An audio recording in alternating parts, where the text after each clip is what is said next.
Hello students, welcome back to Aspire Academy. Aspire Academy is a non-profit organization where we provide classes for class 9 to 12 আৰু আমাৰ YouTube channelত everyday এটা free video চাই আৰু for detailed classes for the full course and notes আমাৰ websiteত enroll কৰিলে হ'ল আমি ক্লাছত আমি কৰি আছিলো last 5 classes opera geography second chapter to the atmosphere আৰু last classত আমি পঢ়ি আছিলো various factors that controls the movement velocity and direction of wind তাৰে আমি first factor to পঢ়িলো pressure gradient force এতিয়া আমি পঢ়িম gravitational force কেনেকে control কৰে wind or movement and direction and speed Gravitational force, it seems that there is no direct contribution of Earth's gravitational force in respect to wind's movement.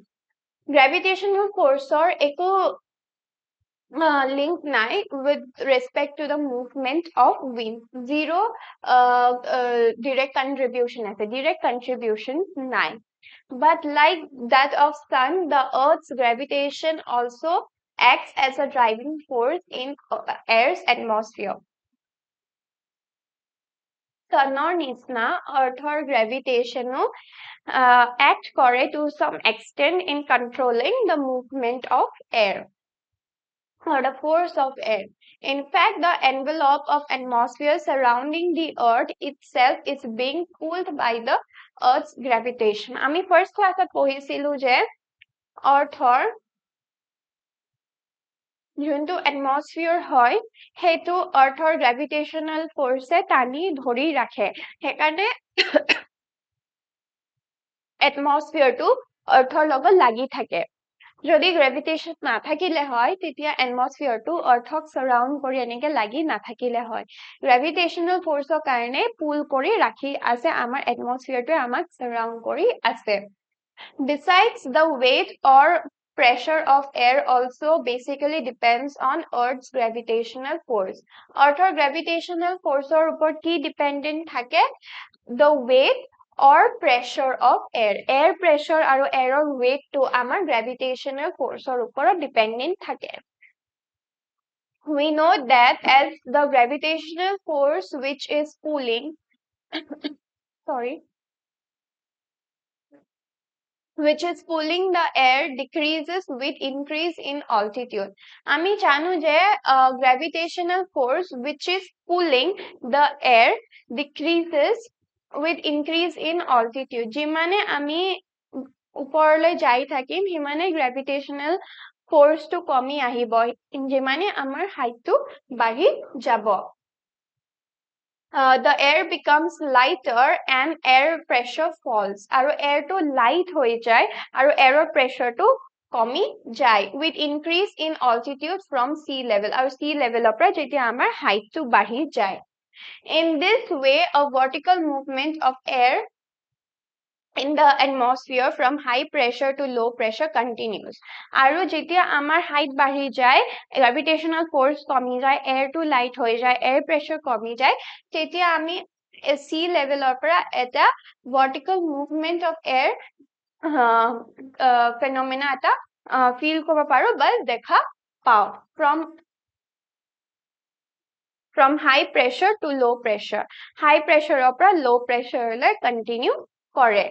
Altitude variations of different landforms on Earth's surface result in pressure differences, and a consequence of this air movements takes place from valleys area of high pressure to mountains area of low pressure. So altitude variation of karone height differences of karone landform or height difference of karone কি হয় result in pressure differences pressure or differences আছে কবাত বেছি high pressure থাকিব with low altitude আৰু যত altitude বেছি আছে তাতে low pressure থাকিব and a consequence of air movement আৰু এটা air movement take place কৰে from valleys or altitude ইমান বেছি নহয় অলপ পাহাৰীয়া হয় but ইমান বেছি নহয় একাৰণে ইয়াতে high pressure আছে to mountains low pressure লকে যায় to mountains বোৰ উখ হয় mountains ৰ height বেছি তো ইয়াতে low air pressure থাকে তো valleys of mountains হলে আমি vertical air movement টো দেখা পাও in addition it is due to the gravitational force the movement of air from one place to another becomes curved instead of straight line আৰু এই gravitational force to কাৰণে এটা জায়গা পৰা এটা জায়গালৈ যে air movement হয় হেতু এটা straight line ত নহয় বেকা বেকিকে movement হয় তো gravitational force ৰ এখিনিয়ে কাম most importantly gravitational force ৰ ওপৰত কি dependent থাকে wind or air weight and pressure of air to dependent থাকে কিমান gravitational force হবে then is centrifugal force centrifugal force due to earth's rotation on its axis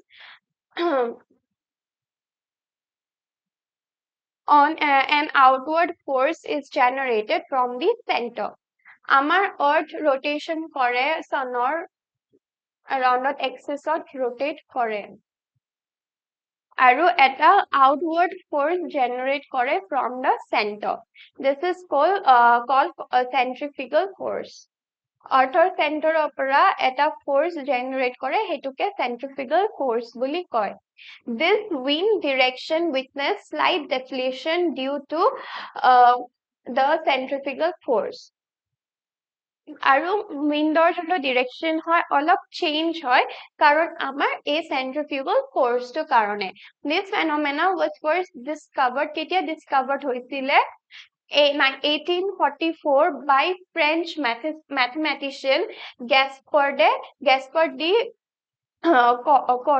Coriolis discover কৰিছিলে accordingly this force is also known as Coriolis force their last name to para name after কৰিছে Coriolis force it may be mentioned that when wind blows from high pressure region to a low pressure region then the Coriolis force slightly changes the wind direction jetia wind blow কৰে high pressure পৰা low pressure লকে তেতিয়া Coriolis force মানে আমাৰ centrifugal force air direction to change কৰি দিয়ে it is notable that the impact of this Coriolis force is the same in case of all moving bodies or phenomena on earth's surface like wind আৰু Coriolis force or impact to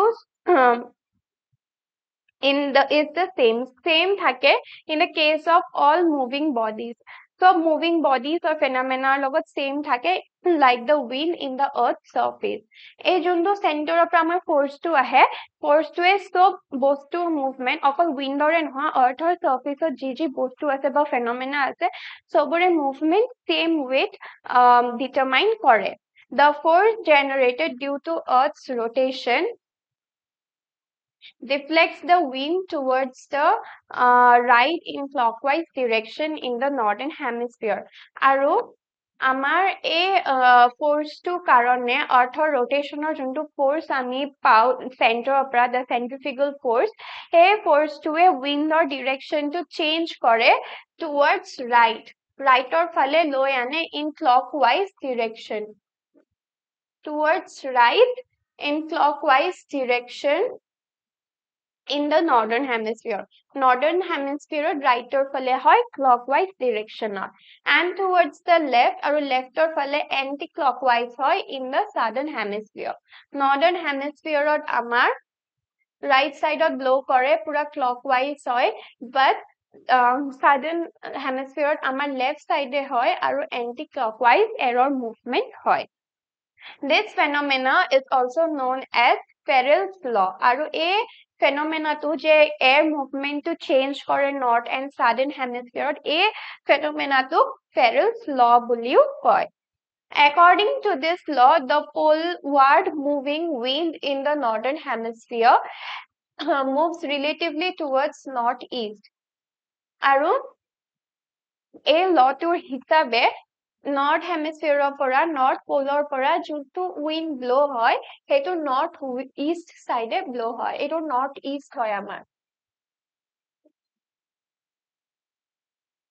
এইটো north east এইটো south east so north পোলৰ পৰা clockwise blow হলে আমাৰ north east ডিৰেকশ্যনত আহিব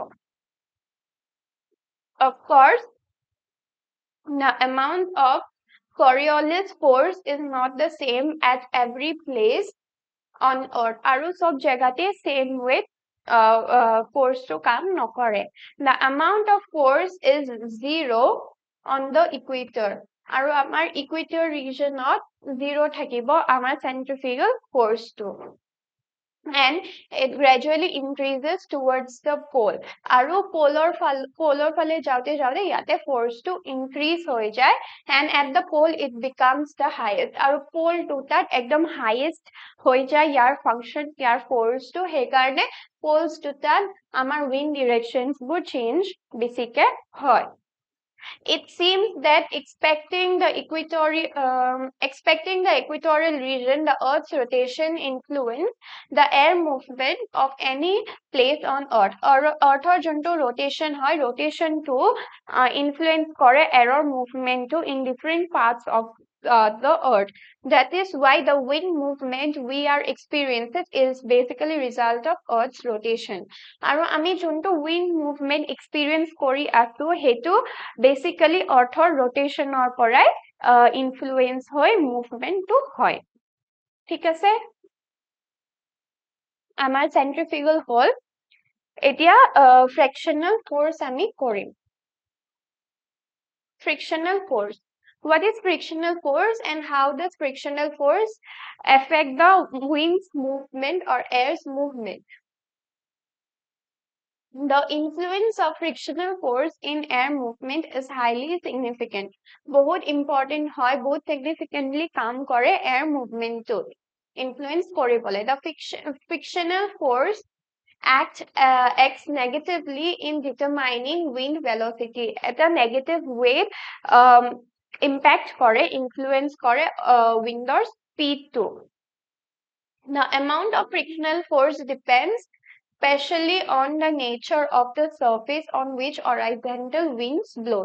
আৰু frictional force to ক'ত কাম কৰিব determine কৰিব horizontal wind to কোনটো earthৰ surfaceত blow কৰি আছে.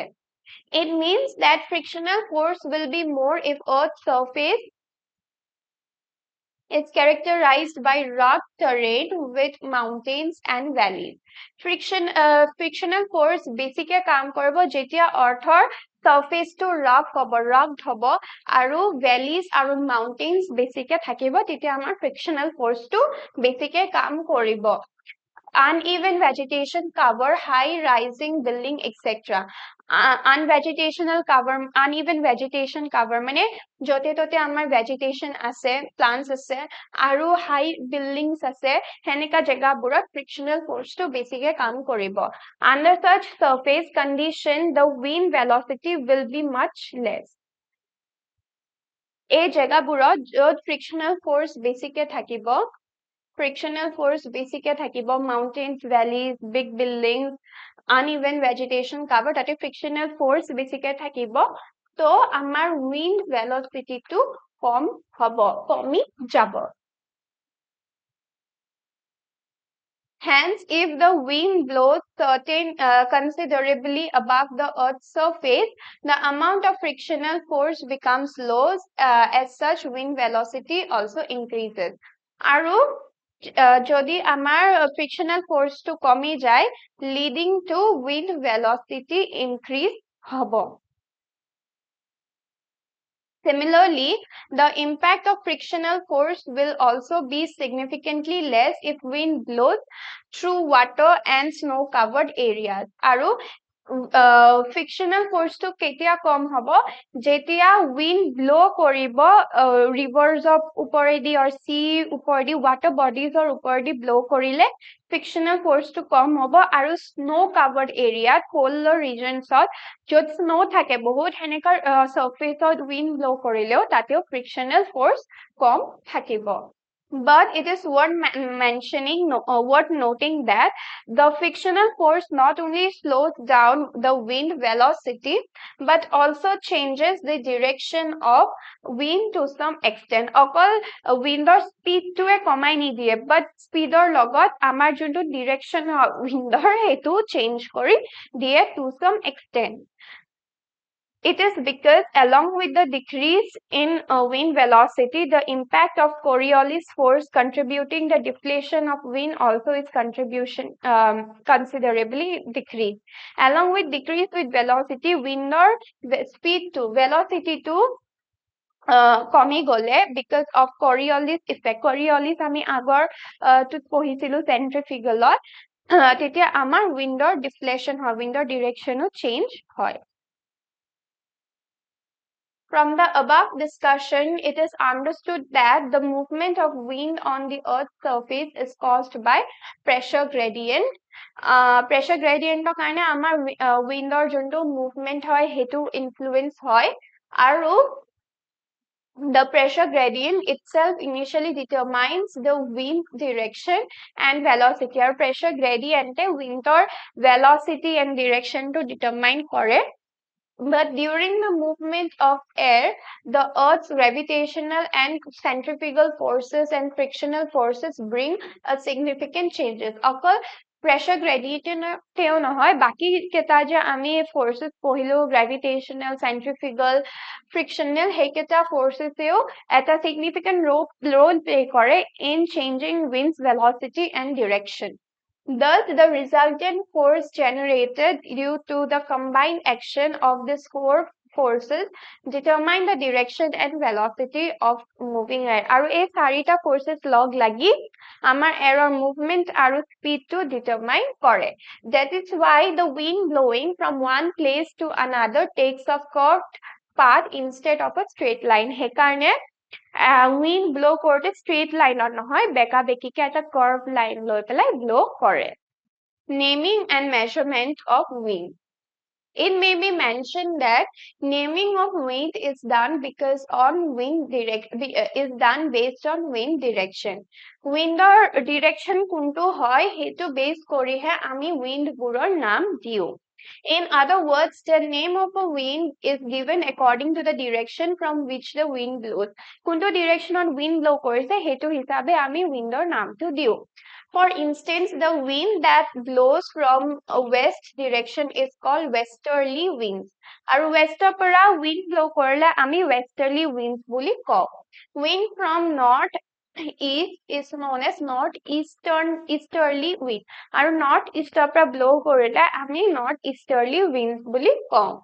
The air mass present in the wind absorbs the physical characteristics like heat, moisture, etc. আৰু যোনটো air mass থাকে সেই air mass টোৰ capacity থাকে atmospheric elements বোৰ absorb কৰা such as moisture, heat, etc. of the region through which the wind blows. যোন ফালেদি wind blow হৈ যায় air mass এই elements বোৰ absorb কৰি লয়. That is why the wind blowing over ocean contains large amount of water vapor. সেইকাৰণে wind যেতিয়া water body ওপৰেদি blow কৰে তাহাৰ তলত large amount of water vapor থাকে because water vapor particles বোৰ absorb কৰি লয়. On the other hand, the wind blowing over tropical desert generally remains very hot and dry because heat absorb কৰি লয়. On the Earth's surface, the direction from which the wind blows comes is called windward, and the direction to which the wind blows is called leeward. আৰু Earthৰ surfaceত য'ৰ পৰা wind আহে হেতুক আমি কম windward, আৰু যোনটো directionত wind to blow কৰে হেতুক আমি কওঁ leeward. যোনটো directionত wind আহে হেতু কওঁ windward, আৰু যোনটো directionত blow কৰে হেতু আমি কওঁ leeward. In weather study, the knowledge of wind direction and wind velocity is very important. আৰু যেতিয়া weather study কৰে তেতিয়া wind direction আৰু wind speed knowledge থাকাটো বহুত important হয়. One can understand the direction of wind in an area by merely observing the movement of clouds, smoke, water, waves, etc. আৰু উইণ্ডৰ ডিৰেকশ্যনটো যাৰ নলেজ আছে যোনে ৱেডাৰ পঢ়ে তাহাঁতৰ এইটো নলেজ থাকে যে উইণ্ডৰ মুভমেণ্টটো ক'ৰ পৰা হৈছে কোনটো ডিৰেকশ্যনৰ পৰা হৈছে সেইটো সিহঁতে স্মোক কোনফালেদি আহিছে ৱাটাৰ ৱেভছ কোনফালে গৈ আছে কেনেকে হৈ আছে ক্লাউডছৰ মুভমেণ্ট চাই গম পাই যায় উইণ্ডৰ ডিৰেকশ্যনটো কি But the correct direction of wind can be determined with the help of instrument called wind van. আৰু উইণ্ডৰ কাৰেক্ট ডিৰেকশ্যনটো একিউৰেট হ'বলৈ যাতে একো ভুল নহয় সেইটো পঢ়িবলৈ এটা ইনষ্ট্ৰুমেণ্টৰ হেল্প লয় যোনটোৰ নাম হয় wind van. Generally, the wind direction is expressed in terms of angle in degree with reference to the magnetic north. For example, if the wind in an area blows in a magnetic north direction, the direction will be 0. So wind যেতিয়া blow হয় সেই windৰ angle টো আমি magnetic north pole কিমান magnetic particles আছে সেইটো লৈ determine কৰিব পাৰো. For example, if the wind of an area blows in a magnetic north direction, its direction will be 0 degree. On the other hand, when the wind blows exactly towards east, the direction will be 90 degree. একদম north পোলত যেতিয়া blow হ'ব তেতিয়া এইটো 0 degree হ'ব north poles বোৰত 0 degree আৰু ইষ্টৰ লকে আহিলে ইয়াতে 90 ডিগ্ৰী হৈ যাব The velocity of wind is measured with the help of an instrument called anemometer. এইটো ইনষ্ট্ৰুমেন্টৰ হেল্পত আমি গম পাও উইণ্ডৰ velocity উইণ্ডৰ স্পীডটো মেজৰ কৰিব পাৰো Nowadays different types of anemometer instruments are available এতিয়া different types advanced types available আছে Among them with the help of an instrument called anemograph the direction and velocity of wind are automatically recorded আৰু এই ইনষ্ট্ৰুমেন্টৰ লগত আমাৰ উইণ্ডৰ direction আৰু ভেলোচিটিটো automatically record হৈ যায় আমি ম্যানুয়ালি মেজৰ কৰিবা হিউম্যান ফোৰ্স তাতে দৰকাৰ নাই It is worth mentioning that British scientist Sir Francis Beaufort developed a number 0 to 12 scale of wind velocity in 1805 to understand the nature and impact of different types of wind.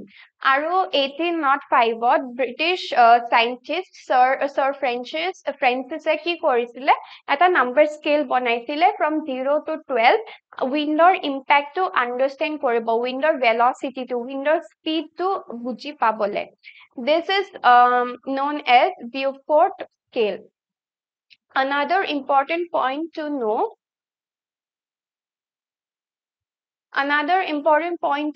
is that the velocity of wind is expressed in knot.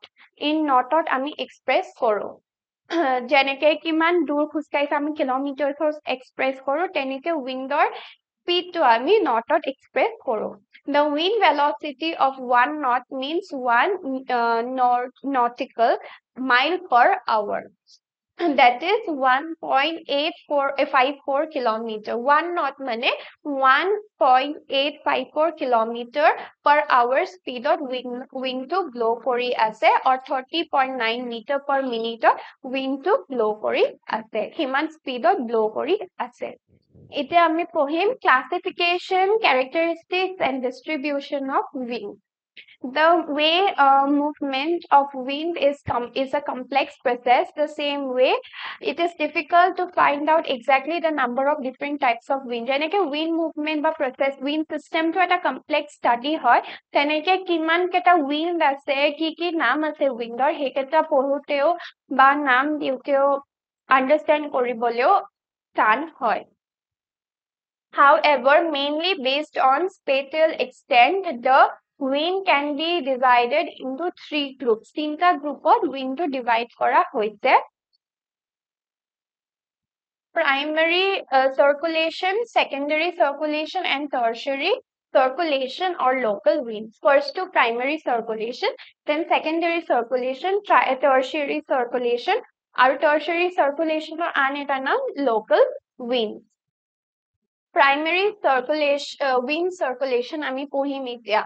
The air movement covering the whole earth based on the distribution of permanent pressure belts on earth's surface is called primary circular wind.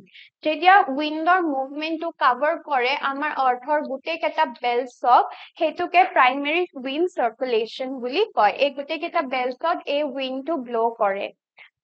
It may be mentioned that it is the primary circulation pattern which prepares necessary environment for other lower order circulation patterns. Aru primary circulation wind এটা atmosphere environment form কৰে য'ত আৰু বেলেগ types of wind blow কৰিব পাৰে.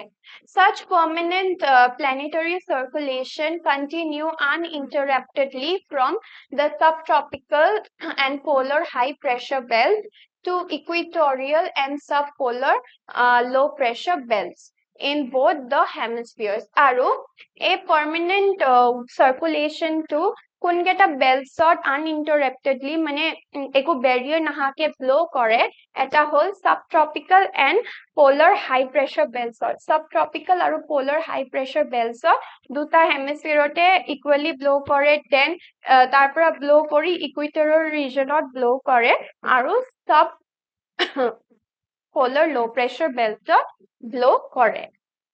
Such wind are known as permanent wind or planetary wind. Aru etu wind je eketa belts blow kore heketa wind or naam hoy permanent wind or planetary wind.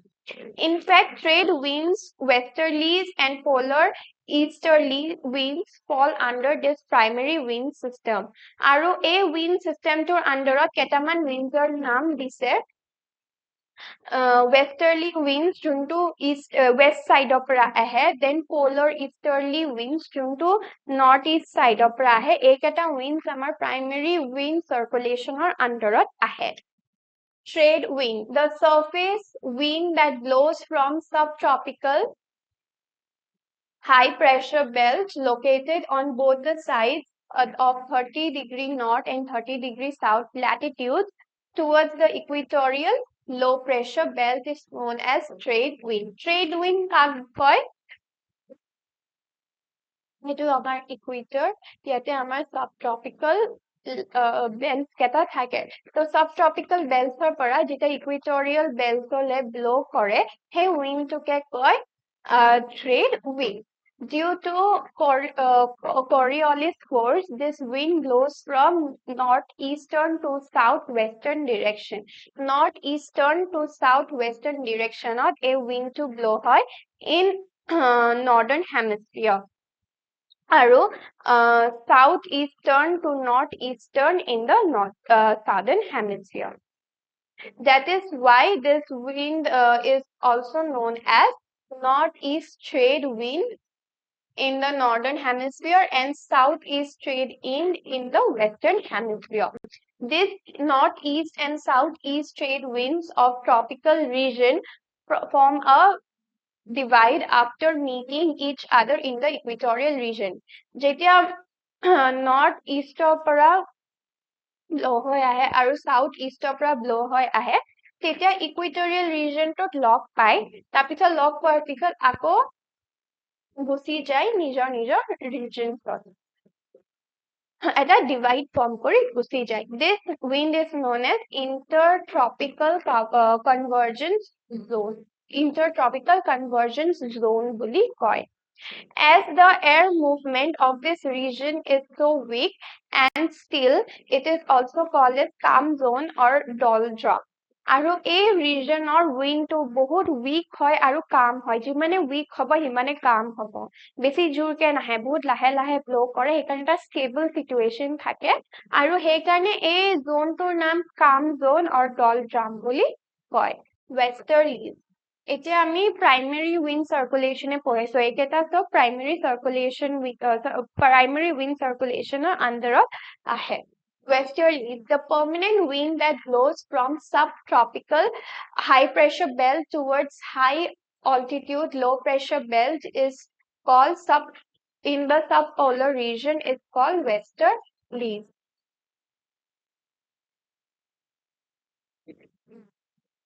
এইটো এটা permanent wind হয় যোনটো blow কৰে subtropical high pressure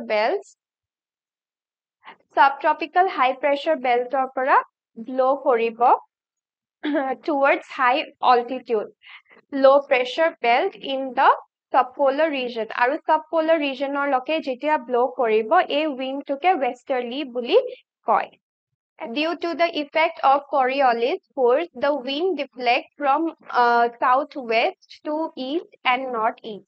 আৰু Coriolis force কাৰণে কি হয় windৰ যোনটো direction হয় হেতু change হৈ যায় southwestৰ পৰা easter লকে যায় আৰু northeaster লকে যায় in the northern hemisphere and from northwest to east and southeast in the southern hemisphere আকৌ southern hemisphere northwestৰ পৰা easter লকে যায় আৰু southeaster লকে যায় southern hemisphere as compared to trade winds the westerlies are more variable and intense বেছি intense হয় বেছি জোৰকে blow কৰে It is worth mentioning that the part of subtropical high pressure belt from where both trade winds and westerlies blow is also characterized by a calm zone of wind circulation.